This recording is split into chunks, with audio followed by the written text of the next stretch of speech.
Hello, welcome to Lemon Stews, where we talk anything and everything entertainment. I'm, of course, the Lemon himself, Zeke Lemon, and this is my review for the final Friday Night SmackDown before WrestleMania. But before we get into that, let's get the house clean out of the way. Shall you leave a like, comment below, let me know your thoughts on the final episode of SmackDown, and of course, hit that subscribe button as it helps me grow into a YouTube career. I would greatly appreciate it. Now, all that out of the way, let's get into the review, shall we? So, that's it, right? We are officially done with the road to WrestleMania. A little bit of bumpy, very unpredictable, but nonetheless, I think WWE has delivered a great card for Mania. Like I said in my prediction video, that there are a lot of matches on here where, yes, there are some where the winner is pretty obvious on who's going to go over. While there are some other matches that, you really can't call. It could go either way. And really, when you go either way, you're kind of happy with the result. I really did enjoy this episode of SmackDown. I liked it much more than the Raw before Mania because everyone was literally on this card. We really filled it up. It was interesting to have the women's world championship on the show to promote that and also bleed the Jade Cargill and Naomi feud within that. I think it was really smart too for Bianca to come out. She's finally back on SmackDown.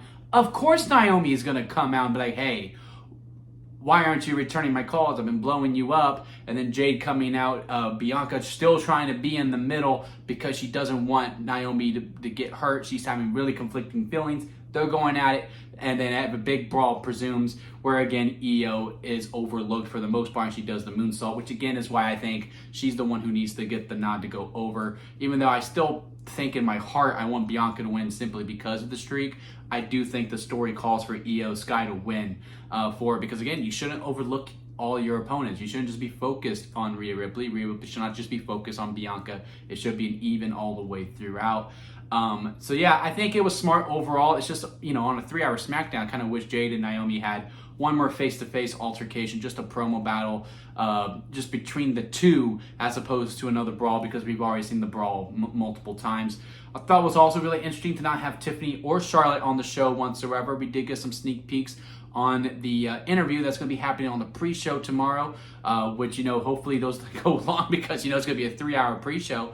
But again, I guess it's just a case of, look, we can't fully trust him with a microphone, and we've already done a couple brawls. Let's just do these pre-recorded things that we are going to show on the pre-show anyway, and then we'll give the Women's World Championship because we can trust those women with a microphone as opposed to the other two who are feuding right now. I do hope that Charlotte and Tiffany do get time because, again, I do think a lot of eyes are on the match. I do think, wrongfully so, with what they did, it still got a lot of eyes on the match, and a lot of people are really intrigued to watch the match.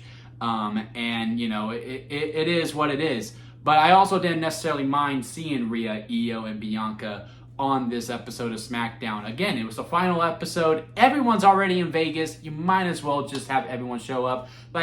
Seth Rollins' opening was a nice surprise too, and I think that was a good final promo, which again, I do think he should be the one to go over because he has put in the most work out of the 3 men. Punk is the one who looks the weakest, which is why I do think he's gonna go over overall. But that final promo that Seth did, bringing up Dean Ambrose as well, that was pretty cool to see or hear, I should say. And then, bringing up the history about how Paul Heyman brought him in to make the BC on Punk's Shield, and then bringing up Roman Reigns, how he wants to leave, and all this, just everything that Seth did in that promo was very, very strong within it.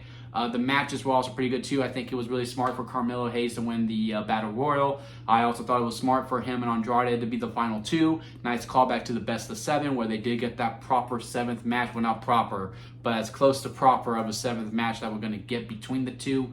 And I do think Carmelo was the right choice for the win. Now let's just hope we can keep that momentum going all the way through. Mostly Machine Guns vs. Street Profits was fun. I did not like the DQ finish. And look, this TLC match that we are doing next week on SmackDown should be on WrestleMania. And I'm saying that as someone who would be able to see that match live, because SmackDown next week is in my neck of the woods in Fort Worth, Texas. And as much as I'm like, ooh, I could see that in person. That's a lot of fun. I just can't shake it that, it'd be much more convenient if you just put it on WrestleMania, and it would be just fine. And especially a TLC match, a match concept that we have not seen since 2020. I believe 2020 was the last table, ladders, and chairs match, and we're finally bringing it back. I think, again, it just called to be at WrestleMania. But, it is what it is. We move on. But, yeah, it just... It should have been on Mania, but I'm not going to keep crying over spilt milk. I am worried about Rey Mysterio. It does look like he got hurt in the 6-man tag. Why are we doing that? Like, same with LA Knight versus Solo Sikoa. I'm like, oh, man, we shouldn't be doing this. LA Knight could get hurt. Luckily, he didn't. And then, Rey Mysterio comes out, and he's having to be carried off to the back. So thoughts and prayers out to Rey. Hopefully he's doing well. Hopefully he's still able to go tomorrow, because I am looking forward to the match between him and El Grande Americano. There are other options to do if Rey is not able to go, but we want to see Rey Mysterio at WrestleMania. You know what I mean? So all just thoughts and prayers out to him. Hopefully he's doing well.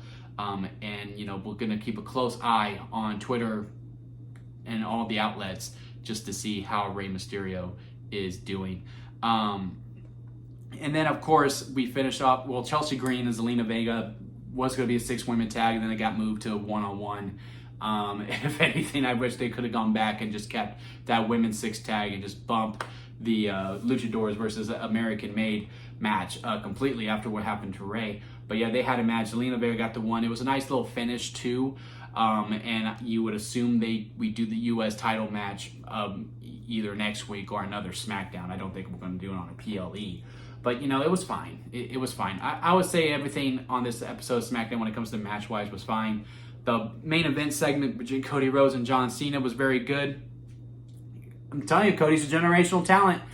Because, Cena did his promo, and the crowd was fully with him. And I'm thinking, oh, my God, we're going to have a Rock and Hogan situation when we get to night 2 of WrestleMania, because they were booing Cody as he was doing his promo. And then by the time he gets to the end, when he freaking just roasts John Cena completely.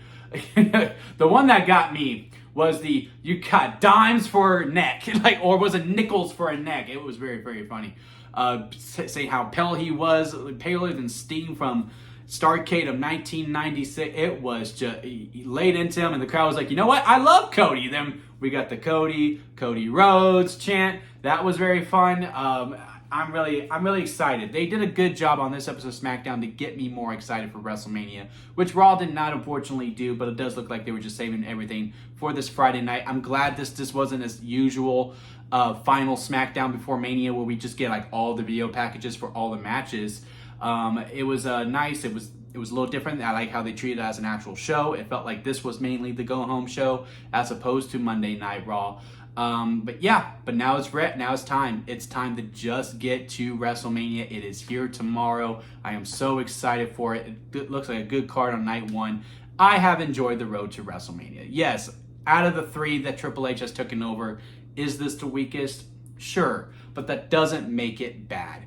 It was still a good time. I had fun with it, and I think the matches look a lot of fun too. And I do think this Mania is going to be more of a starting point as it is for a closing point. But what do you think? Comment below. Let me know your thoughts on this episode of SmackDown. If you made it this far within the review, please leave a like. I do greatly appreciate it. And hit that subscribe button, as we'll be covering WrestleMania and everything afterwards. But until next time, guys, I'll see you here at Lemon Studios.